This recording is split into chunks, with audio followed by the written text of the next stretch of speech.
Hey everybody, welcome back to the channel. Back out here at Bennetts Creek after a good little rainfall for about a week. I'm going to play the back 9 for you today. First hole, starting off with hole 10, it's 700. It's about 750 feet from the short tee that I'm going to be playing. I want to get my little trespass out there, put on a little bit of hydro, flip it up. Hopefully it rides out to the right, about 400 feet. Let's see what happens.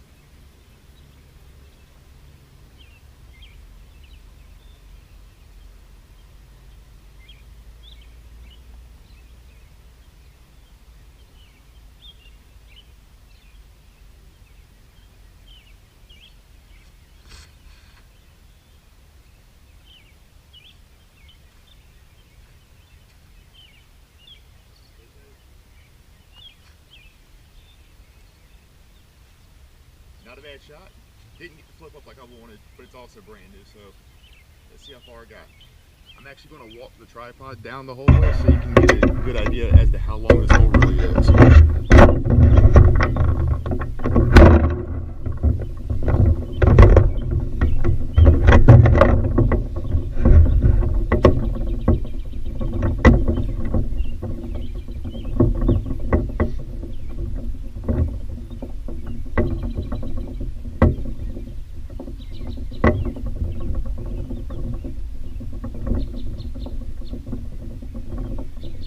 I stand corrected.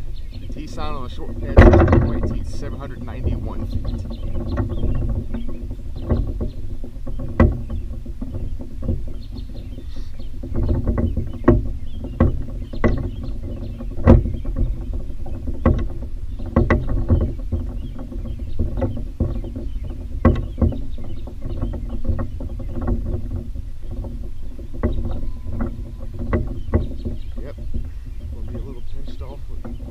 I should be right between these trees. Yeah, this cart path and this fence line is OB. I've definitely flirted with it.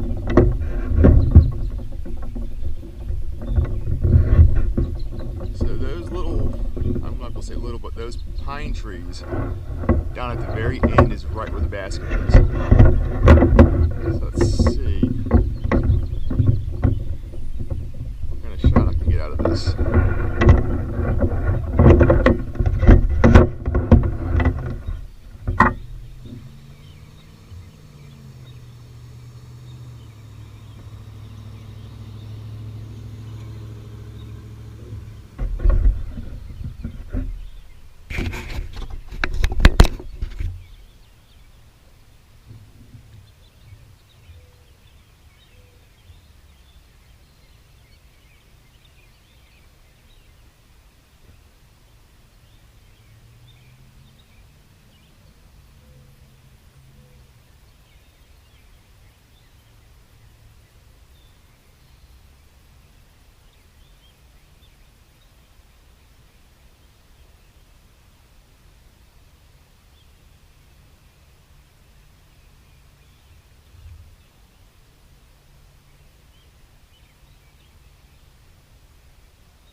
Not a bad shot from where I was at. I would have wanted that Raider to fly a little bit further to the left, but I'll take that.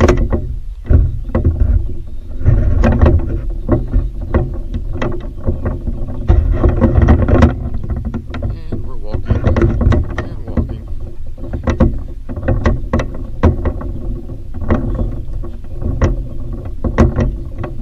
So this is a par 5, of course.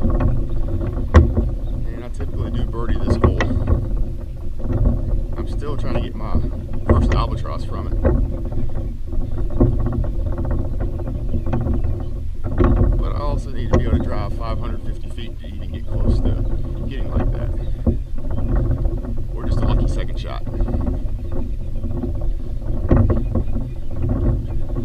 Yeah. And keep the tripod again.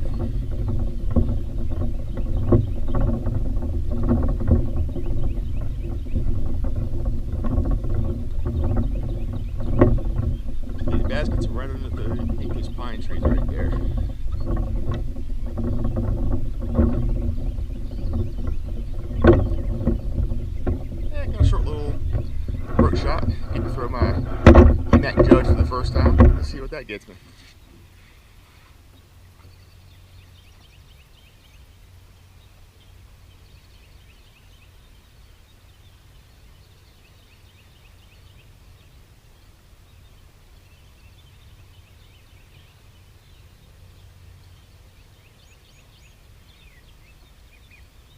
Very bad upshot throw.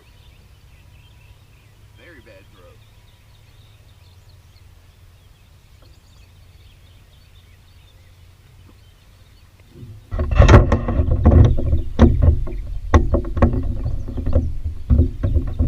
Not the look that I wanted for birdie.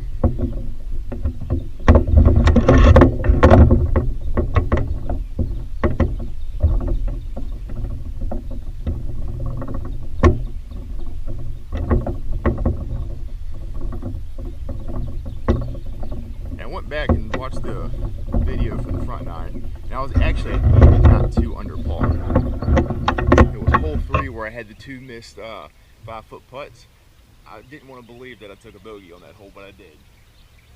2 bogeys plus 2 birdies equals even.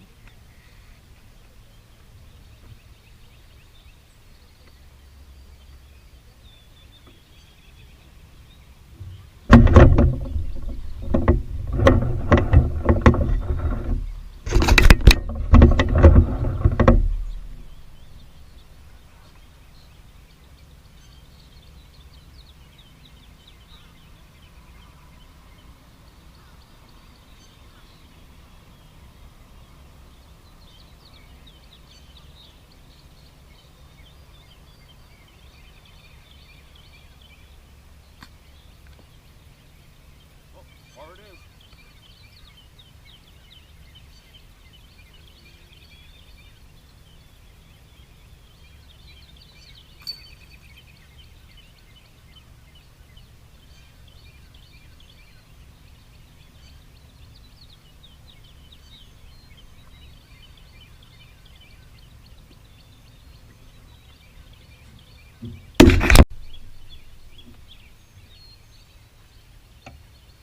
Alright, hole 11, 448 feet, straight ahead. You gotta crest that tree line. There's little dirt mounds in front of the, I'd say right in front of the opening, the mouth. They're about 310 feet. Anything past that, you've got a good open look depending on which lane. It's typically about 3 or 4 lanes that you can take. Some of them are narrower than others, but you still have to look at the basket. Let's see what my flippy lucid trespass will get me.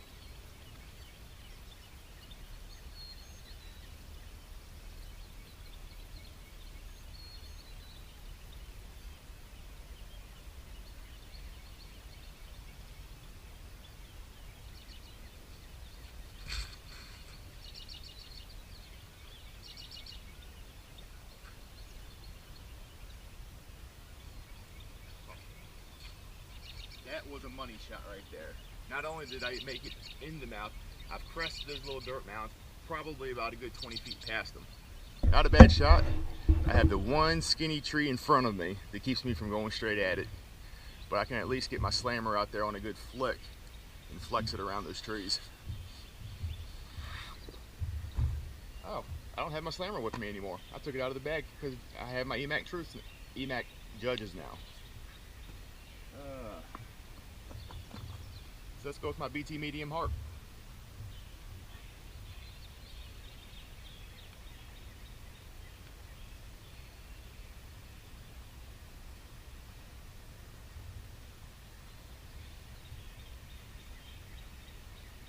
Didn't flex back as soon as I wanted it to.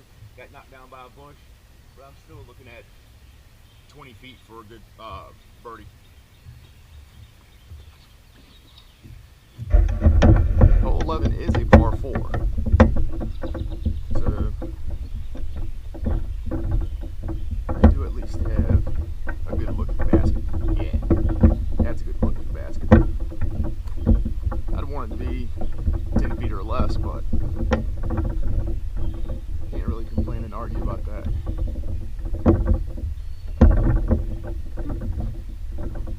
I guess you can.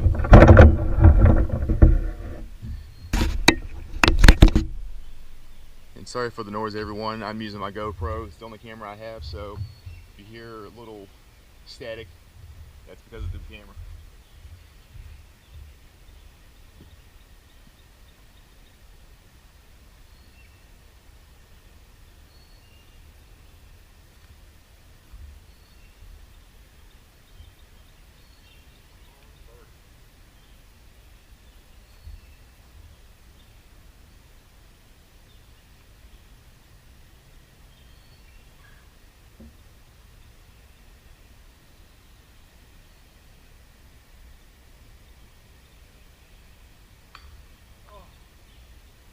Man, that was a close birdie.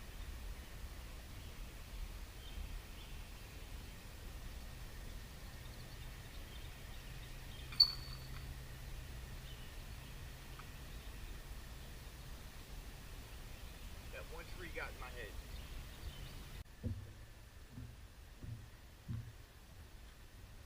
Alright, hole 12, 251 feet, daunting line. You got one of the narrowest gaps you have to hit off this tee. If not, you're going to kick left or kick right. If you kick in either direction, you're in the bushes, you're in trouble. You're looking at a 5 right off the bat. I typically throw my flippy white EMAC Truth. I'm going to throw it again, see if I can't hit this gap.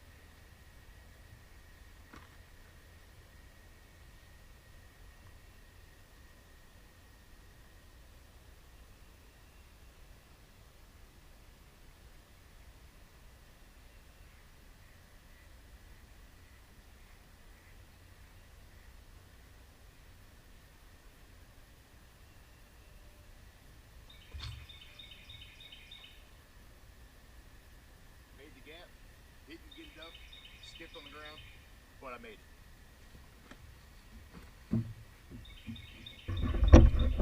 Let's take a look at how thick this tunnel really is. Or gap, per se.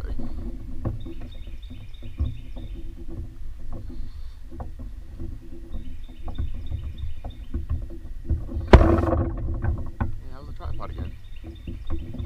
If you can make it through that gap, that first initial gap, you're looking at it at least a par, as long as your upshot is great. Now from here, you can see the basket right dead straight ahead through those trees, and this is where I'm at.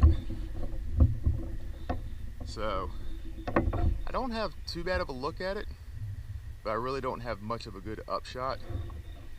So I'm going to try and go with a forehand roller with my BT medium harp.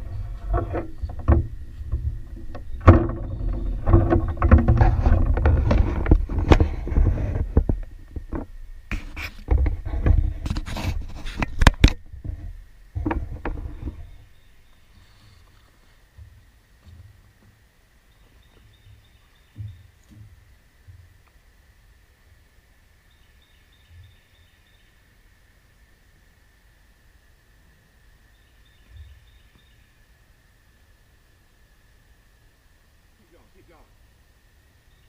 I think it's that. That was looking good. If they had missed that tree, it'd be down at the basket. And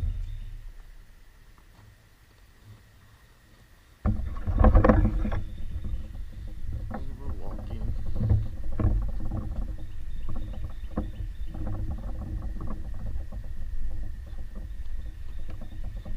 Oh, I thought I made it past the tree right before it. There's your basket.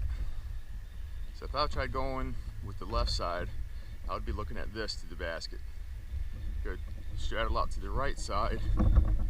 It's a better open look for me. So I'm going to go with the right side.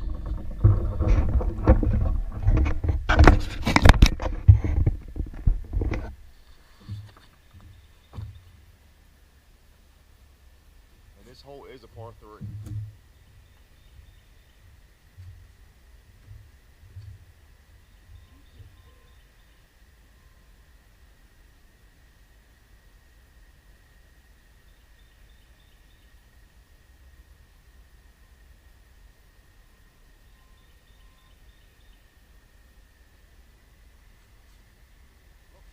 Looks like I'm going to take a bogey, put me.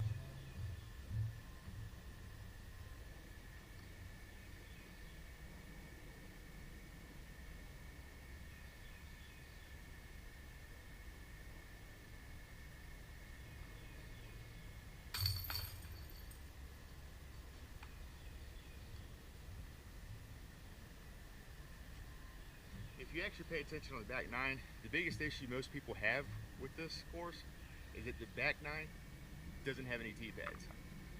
So no tee pads, plenty of roots. Same thing with the front nine. Hole 8, there is no tee pad and plenty of roots to walk on.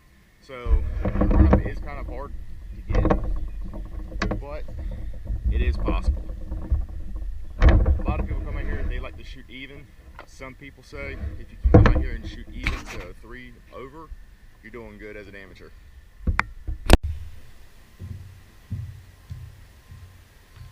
Alright, hole 13, 320 feet. This is your second and last water carry. Typically on a high tide, it is a good water carry. Right now it's more like a carrying of the mud. As long as you can get over this little ravine, get into the open fairway, you're looking at a good birdie to par. Flippy, loosey for trespass.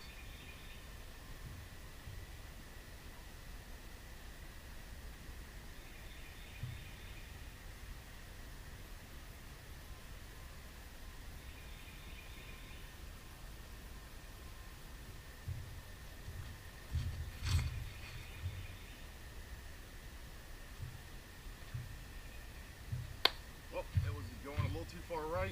Got a great kick back out to the center of the fairway. That's looking at least like a good par right there. I'm happy with that. Like I said, back nine, as you can see, no real tee pads. I wish the club out here would take better care of this course, because this course could go from a C- to an A+ real quick, and all it would need is some good tee pads. So that drive off the tee was a perfect shot. Got me about, I'd say 55, 60 feet for a birdie look. I'm not going to say that I have good luck with these shots. I'm not going to say I bang them every time, but at least it's going to be a good par if I do miss it.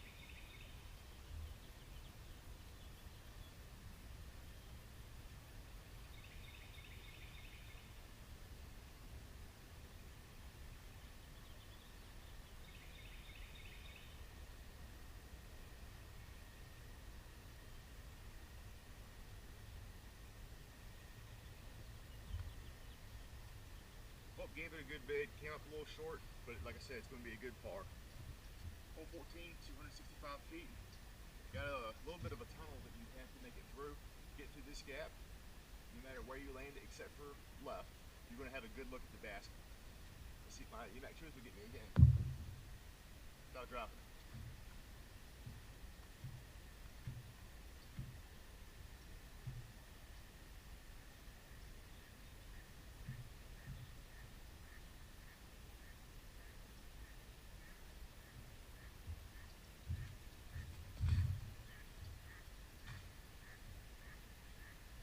Yanked that one over a little bit, but it still put me in the fairway.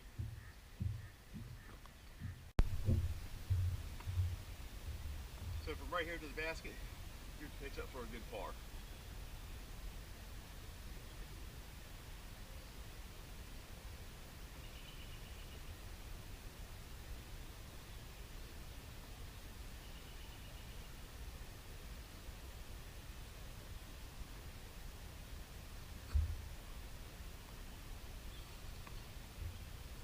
I didn't make it past those trees, but still a good par look.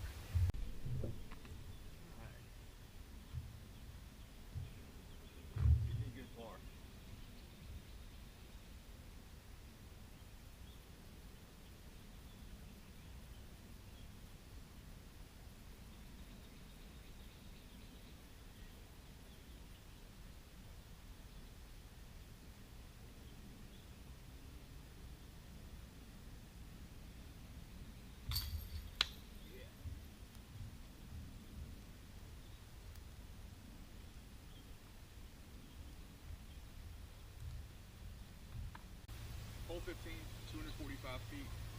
Another long tunnel shot. This club that does take care of the course somewhat, they love their tunnel shots to the back nine. I always flip my first run getaway on here.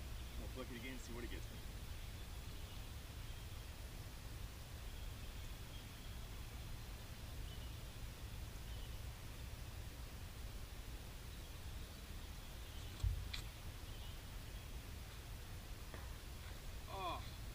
Made the initial gap, hit a tree to the right, put a little too much ante on it, but at least it hopefully kicked me in the middle of the fairway. Kind of hard to tell from where I landed. So while the tree kick did put me in the middle of the fairway, it still gave me a slight tunnel shot, but at least it's a good look to the basket. Throw my EMAC Judge, see what it gets me.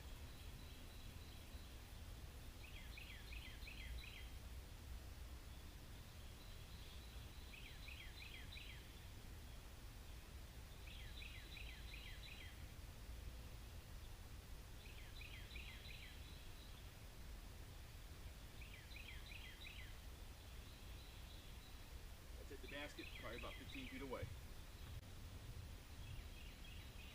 I do have the depth cut with this small little tree right here. It does give me somewhat of a low ceiling.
That's a double bogey for me.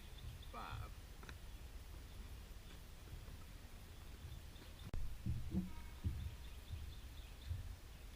And hole 16, 397 feet. Sorry about some of the camera angles. It's not the flattest ground out here. What you want to do is you want to put something overstable out straight and have it duck hard left because it's a 90-degree turn to the left. Throwing my Fusion Enforcer. See what this shot gets me.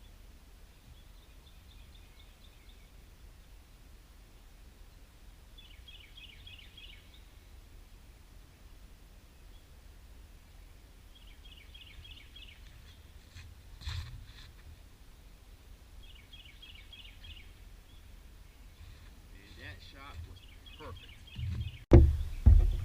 So when I said it was a hard left, it was not an understatement. I walked up a little bit further up. This is exactly where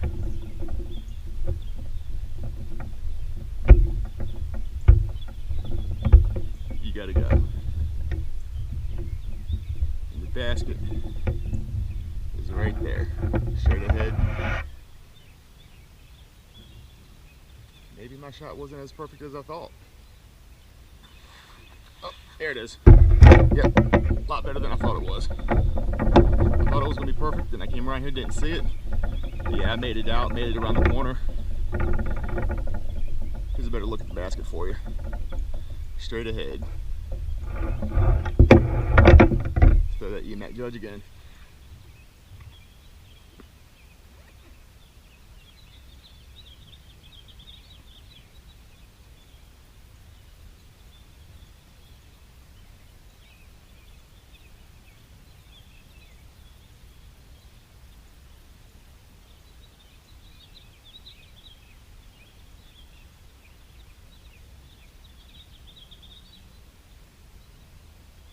EMAC Judge is such a great disc.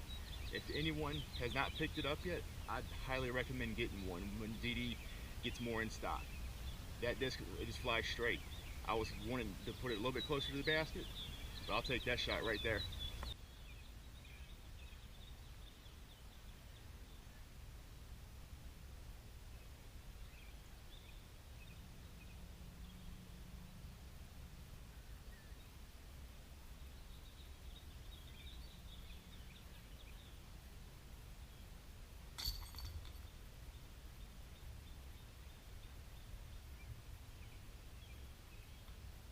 Hole 17, 280 feet. This shot definitely fades to the right. You want to throw something that's has some stability, but nothing that's going to be too overstable where it just dumps right. You want it to kind of just ride straight and have that gradual turn to the right. Throwing an Opto Pioneer, its first run, this disc was overstable for me. Since it's been beat in, it now has that flight that I'm looking for out of my forehand, where it just flies straight and has that slow turn to the right. Let's see what this disc is.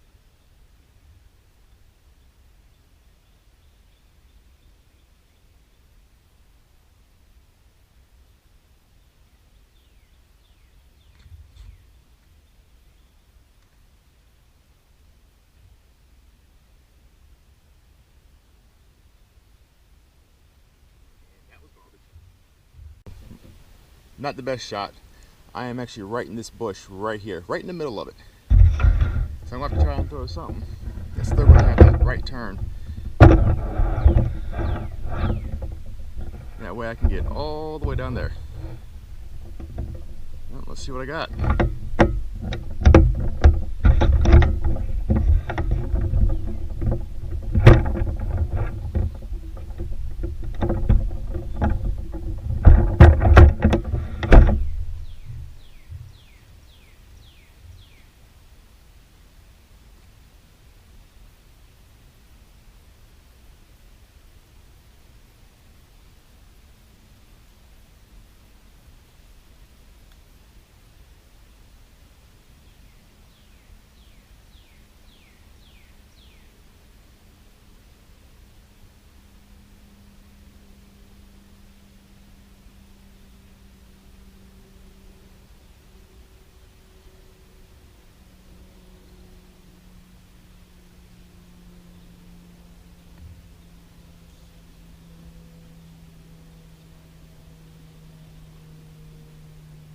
If you throw a good shot off the tee, you typically land right where this dirt area is up here. It gives you a nice good look at the basket. Hole 17 is a par 3. Right now I'm working on my third shot and I am somewhere over here.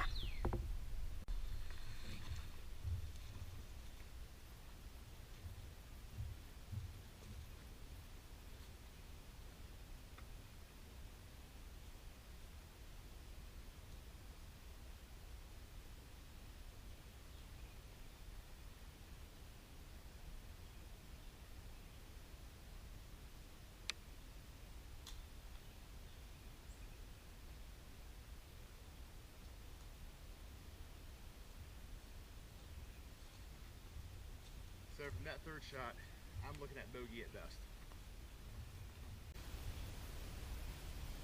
Oh, here is shot number 4.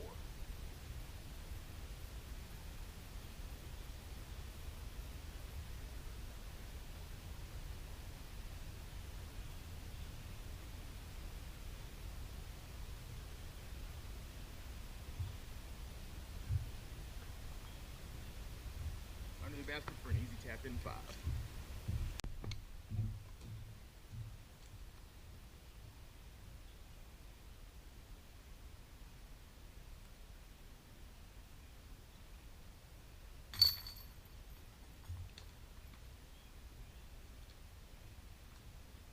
So 5 on 17, that puts me at 5 over par right now.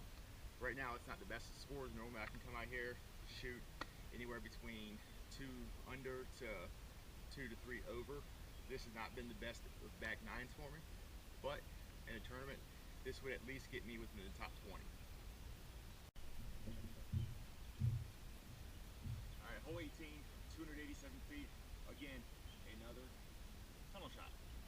This club loves their tunnel shots for some reason on the back 9. This hole right here, if you have a flip up forehand, throw something understable, have it flip up, ride to the left, and have it come back right, should put you at the basket.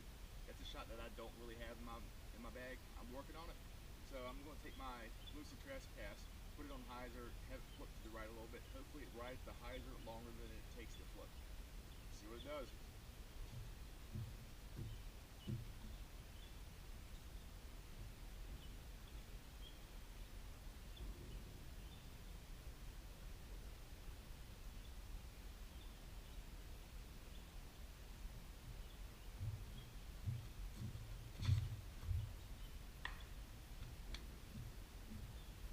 That was going to be perfect.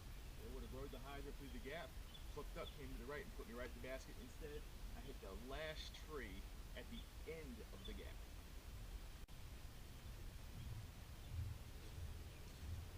Alright, so hitting that dead tree right there put me right here. I'm going to take my enforcer, straddle out as far around these trees I can get, try and flip something, and have it come back out to the right.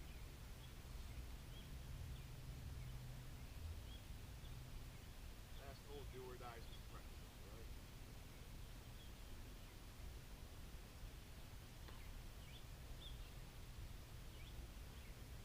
That would have also been good if it wasn't for that tree.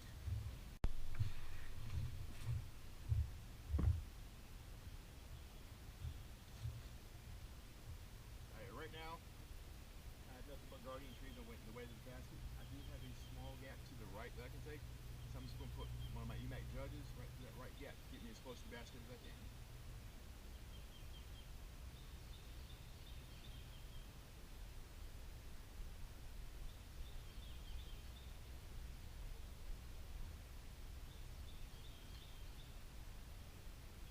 Or I'll just go straight through the center of the guardian trees and put me right next to the basket.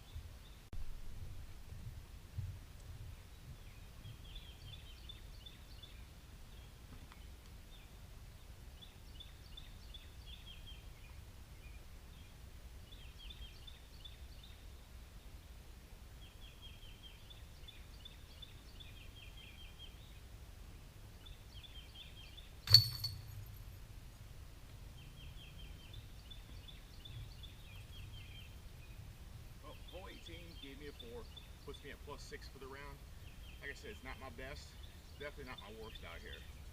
I just want to thank everyone for tuning into the channel. If you like this video, hit the thumbs up, share this video with your friends, and please subscribe. This is a new channel for me, something that I'm trying to do to get out of a comfort zone. So if you want to follow me on Instagram, I did have changed my Instagram handle. It is now thisguy36. Thank you so much. Like I said, for Instagram, I'm trying to get to 500 followers, and I'm going to do a giveaway where I'm actually going to give out a autographed EMAC Truth. Thank you.